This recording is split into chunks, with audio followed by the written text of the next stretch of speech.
একটা ট্রিক ব্যবহার করে খুব সহজেই আমরা শতকরার এসব অঙ্কগুলো করতে পারি। একটি আয়তক্ষেত্রের দৈর্ঘ্য 10% বৃদ্ধি এবং প্রস্থ 10% হ্রাস পেলে আয়তক্ষেত্রের ক্ষেত্রফল শতকরা কত বৃদ্ধি বা হ্রাস পাবে। এই টাইপের অঙ্কগুলো এই ট্রিকটা ব্যবহার করলে খুব সহজে আমরা করতে পারি। a plus B plus minus ab by 100। এখন এখানে এর মান যেহেতু 10% বৃদ্ধি পাইছে, এর মান হবে 10 প্লাস 10, আর বির মান যেহেতু হ্রাস পাইছে, বির মান হবে -10, এই 10টা হ্রাস পাইছে -10, আর এর মান 10 গুণ বির মান হচ্ছে কত -10 বাই 100।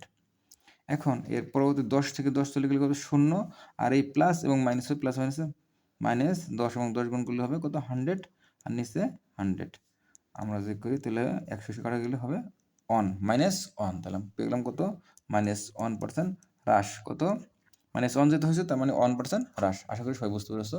সবাই চ্যানেলকে সাবস্ক্রাইব করো।